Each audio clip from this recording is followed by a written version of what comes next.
Bem-vindos a mais um programa de entrevistas aqui com o Sérgio Silva, na nossa TVBE Canal 11. Muito obrigado pela sua audiência. E eu não quero enrolar muito nessa abertura, porque o assunto hoje é muito importante, mas muito mesmo. Nós vamos falar sobre o Novembro Azul, que muitas pessoas até então, inclusive eu, confundiam, né? Ou melhor dizendo, restringiam o Novembro Azul à questão da próstata, mas ele é muito mais amplo. E a próstata não está em primeiro lugar na questão da saúde do homem, nem no segundo, nem no terceiro. Para entender melhor este assunto, com maiores detalhes, eu tenho a honra de receber aqui dois grandes profissionais da cidade de Joinville, da Prefeitura Municipal, vou começar com as meninas, né?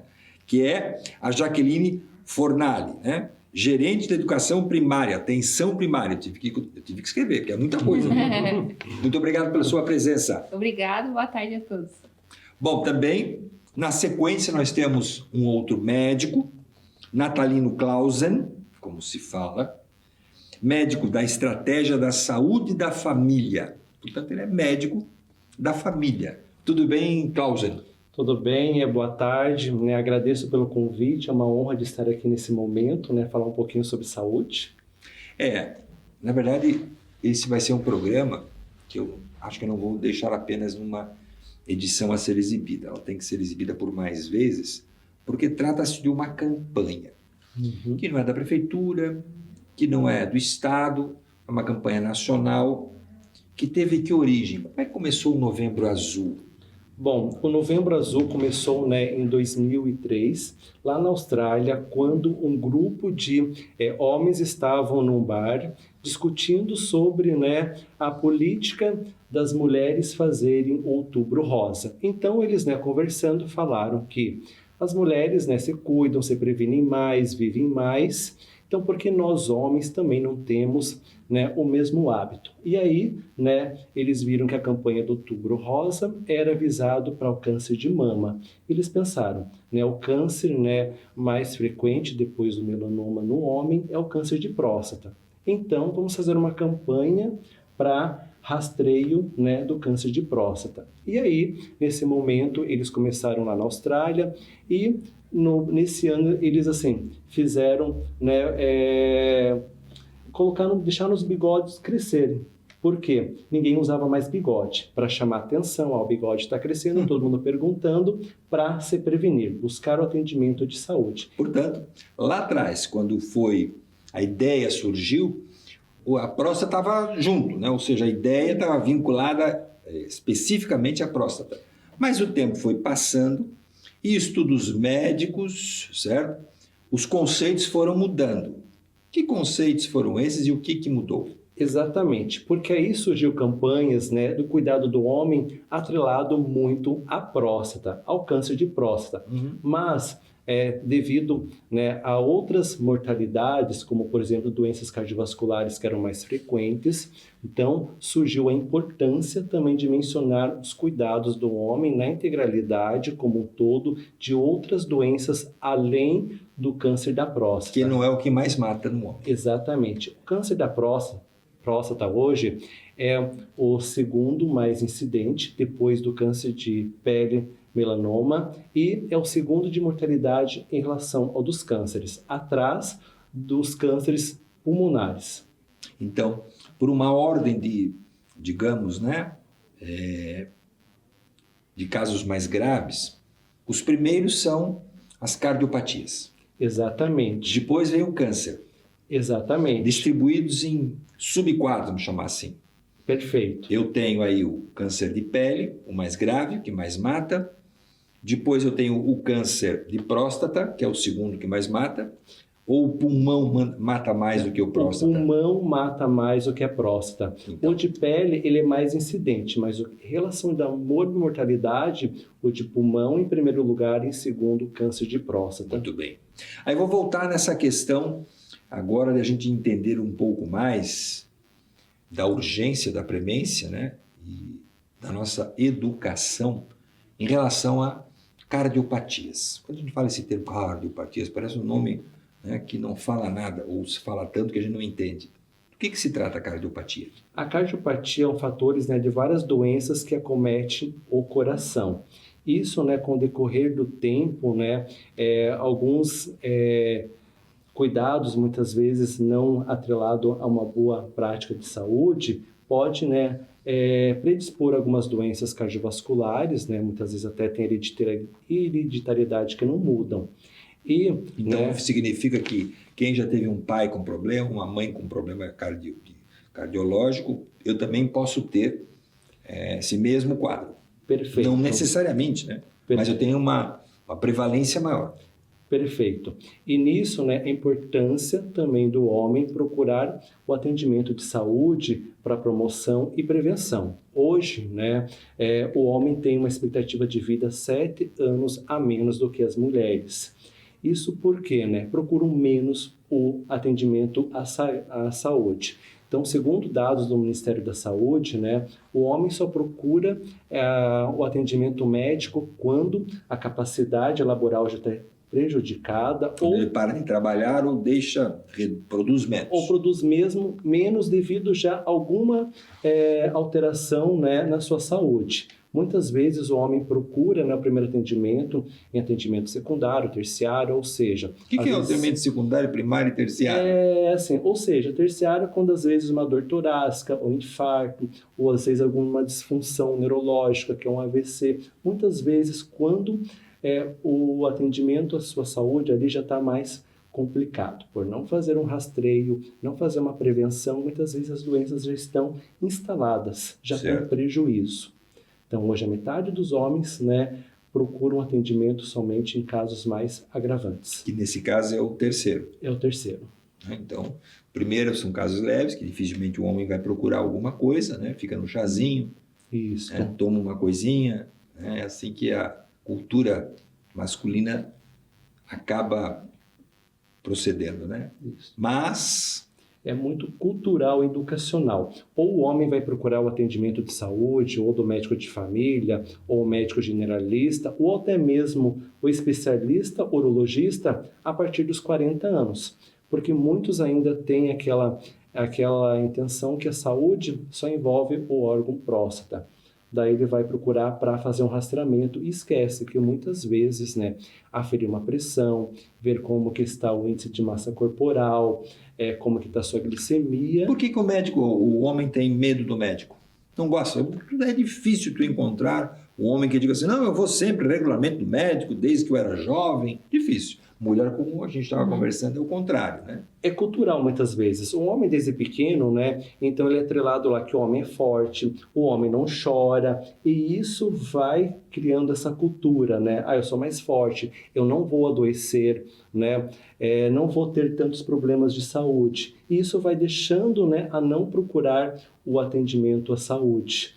Então, o homem, né, quando às vezes está o paciente no meu consultório, não, quando eu vou morrer como qualquer um.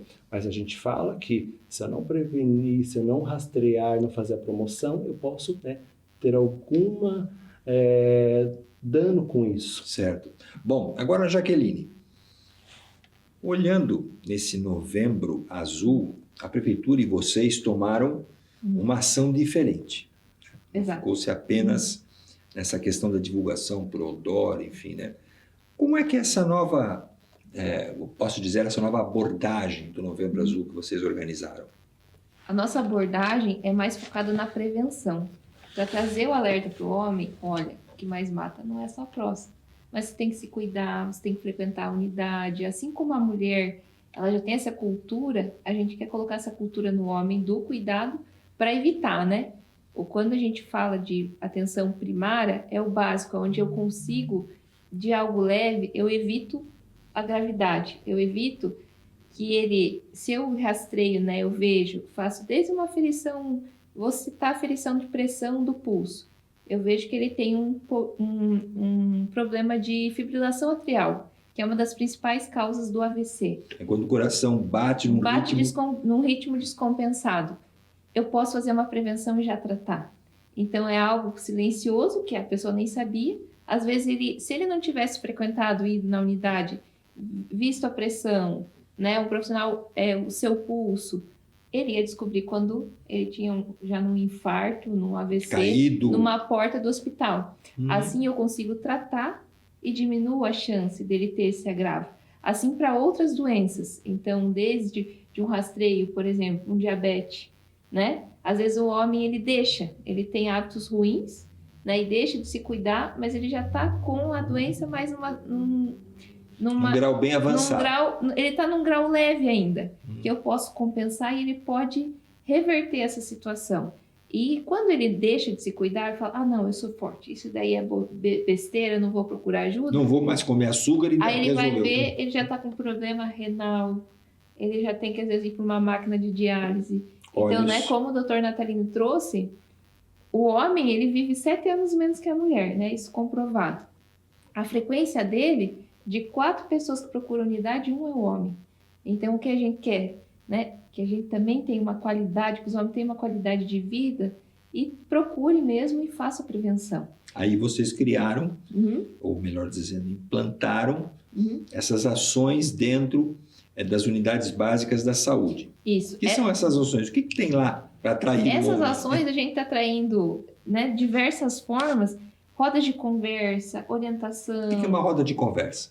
É eu abordar um tema igual como a gente está conversando aqui. Vamos falar um pouquinho das doenças cardiovasculares, que é a doença que mais mata os homens? Aí as eu pessoas aproveitar, exatamente. A gente está fazendo muita ação extramuro, que é aí aonde o homem está, que isso é bem importante. Se ele não frequenta fazer uma ação, não adianta fazer uma ação bonita, porque ele não vai, né? Então, a gente está fazendo ações também, algumas ações extramuro, que é eu ir na empresa e aonde ele está e falar dessas doenças. O que mais está matando o homem? Legal. Então, é chamar e falar, olha, a gente tem na unidade básica de saúde, né? É porta de entrada, se quiser verificar a sua pressão, não precisa marcar um horário. A gente tem por demanda espontânea. E também, se ele já está com algum sintoma, e às vezes é algo leve, eu também oferto a consulta. Então, a gente fez horários estendidos, né, para oportunizar que esse homem compareça, né, a gente está fazendo as campanhas, e também no final de semana, também aberto para consulta, porque eu estou com algum sintoma, mas trabalho o dia inteiro, não consigo durante a semana. Então eu vou vocês têm um plantão aí especial para esse novembro. No novembro a gente fez um cronograma, onde a gente tem a programação completa lá no site oficial da prefeitura, né? Nos canais oficiais a gente divulgou, que a gente traz isso, ó, a gente vai estar aberto no sábado, então você pode procurar, né? E também a gente faz muito a busca ativa. O que é a busca ativa? A gente tem lá na unidade, eu sei, em algum momento você já foi na unidade, em algum momento você, né, você estava diagnosticado com uma hipertensão, diabetes, mas não foi mais. Por que não veio mais? Não veio mais. Eu compro meu remédio e não vou lá no médico pegar a receita, porque às vezes consegue sem a receita. E eu esqueço dos outros exames de rastreio, desse cuidado. Como que tá, né? A gente estava falando muito dessa questão do acompanhamento. Às vezes aquela medicação já não faz mais efeito, não é mais indicado, porque eu tenho outras complicações juntos. Então, é essa questão, essa oportunidade dele estar consultando e estar verificando, né? E para a gente resolver, então, quando ainda tem solução. Vocês, atraíram os homens ou para a unidade básica, né, para esses eventos, e tem também o extramuro que tu explicou, mas eu vou voltar agora para a questão das doenças em si, certo? Bom, tu estavas me dizendo, nos contando aqui, que a próstata não é o maior problema do homem. Exatamente. O maior problema são os cardiovasculares. Exatamente. Muitos deles silenciosos. Perfeito. Não é? Falar um pouquinho o que é próstata. A próstata é um órgão que ela está abaixo da bexiga. Como se a minha mão aqui fosse a bexiga, a próstata fosse essa outra minha mão fechada, né? Então ela está abaixo da bexiga e aqui no meu punho fosse o reto, porção final do intestino. A única, né, função da próstata, ela é com a reprodução. Então a próstata é um órgão, né, tamanho de uma ameixa, pesa mais ou menos 30 gramas. Então, a única função dela é a reprodução, né? Auxiliar ali, né, no carregamento dos espermatozoides no ato sexual. O espermatozoide é gerado na próstata? Não, ele ajuda a produzir o líquido seminal que é para transporte, para fecundação. É a única... Porque o testículo é quem produz o espermatozoide. Isto.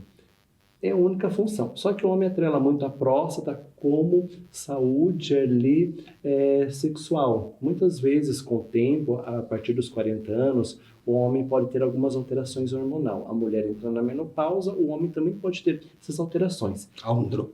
Andropausa. 50% dos homens têm algum grau de disfunção a partir dos 40 anos.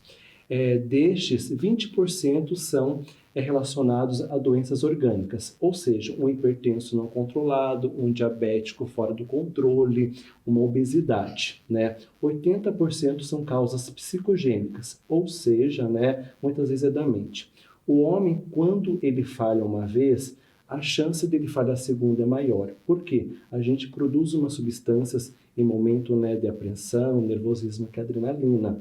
Ela faz com que, né, iniba ali a questão da ereção, por exemplo. Então, muitas vezes... É o contrário do que se pensa, né? É o contrário do que se pensa. Ah, eu estou nervoso, isso vai dar certo, e aí essa ansiedade acaba fazendo o papel inverso. Exatamente, mas é um fator hormonal e não da próstata. Então, assim, muitas vezes atrelado à disfunção sexual próstata. Mas não. Até então, um homem hoje que se tiver que, né, algum problema, algum câncer ou retirar a próstata, ele vai ter desejo, vai ter, né... As relações, ele continua a manter as relações. Isso. Às vezes tem alguma disfunção porque lesou algum, né, inervação. Mas, assim, é deixar caracterizado que a próstata é reprodução, né? Neste caso, aquela síndrome que todo mundo pensa, meu Deus, eu estou com um problema da próstata, eu vou ficar, né, sem poder praticar o ato sexual, não é assim. Não é assim. O homem... Bateu aqui, tem que ser igual ali. O homem, ele tem um desejo mais espontâneo, então ele tem uma ereção parcial. Ele tem que ser estimulado. A mulher, para ter um ato sexual, ela tem que ser estimulada, né? Então, com tempos diferentes do homem. Tempo, exatamente. Alguns homens, às vezes, em algum momento, querem, né, no coito, orgasmo rápido. E não, tem que ter toda essa etapa.